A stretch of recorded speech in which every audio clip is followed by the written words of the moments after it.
It was the 19th of December 1997, and Bonnie, my best friend, was coming to visit me from Jakarta. I was living in Singapore at the time. Her plane was supposed to land at 6 o'clock. It was 6 o'clock and I was anxiously anticipating her phone call from the airport telling me that she had landed, but she didn't call. I figured the flight must have been delayed by a few minutes, and I waited. I waited and I waited some more, but the phone call did not come. I waited till 7 p.m.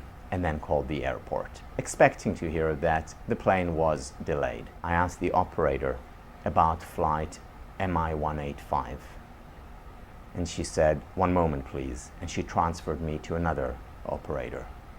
Once again I asked, "I'm calling about flight MI185," and once again I was transferred to the next operator. 3 operators later, once again I asked about flight MI185, and I was told, to get more information about flight MI185, you need to come to the airport. I said, "Why?"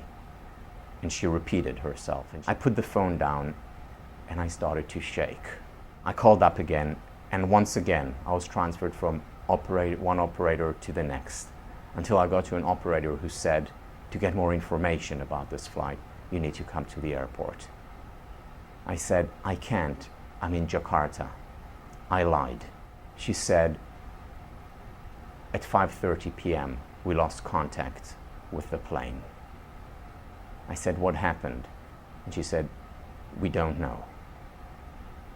I put the phone down and I screamed. I'd never heard myself scream like that before or since. I called up my friend Johan, and crying, I told him on the phone that I think something had happened and we need to go to the airport. He came over, took me to the airport. When we got there, there was a lot of police, and anyone who asked about flight MI185 was directed to the top floor of the airport. We went up there and there were many people waiting. No one knew what had happened. And then, just after 8 p.m. that evening, the Minister of Transport of Singapore came into the room with his entourage, and he said, "We have just found the remains of flight MI185 over Palembang." I thought my world had ended.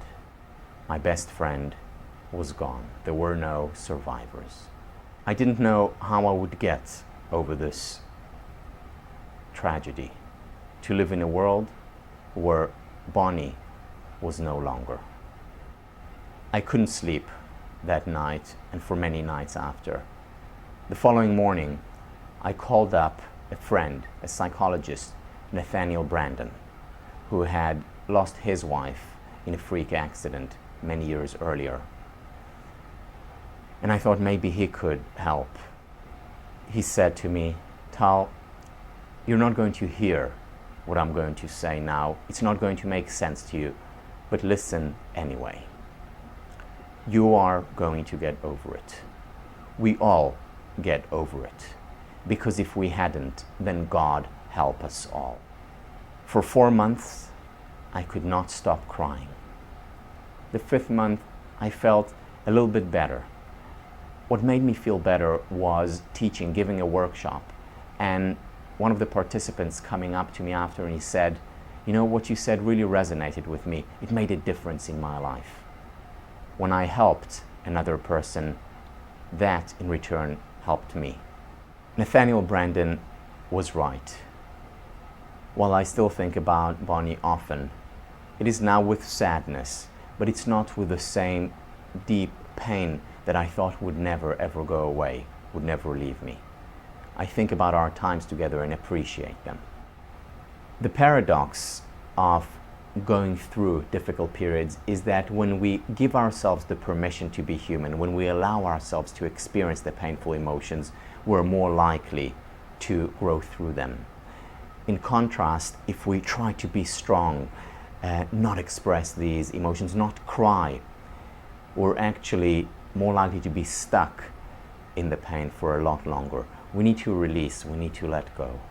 For me, the most important thing after experiencing a tragedy, a difficulty, the way to grow through it is to experience the pain, experience the agony, cry, not to stop crying, not to suppress the painful emotions.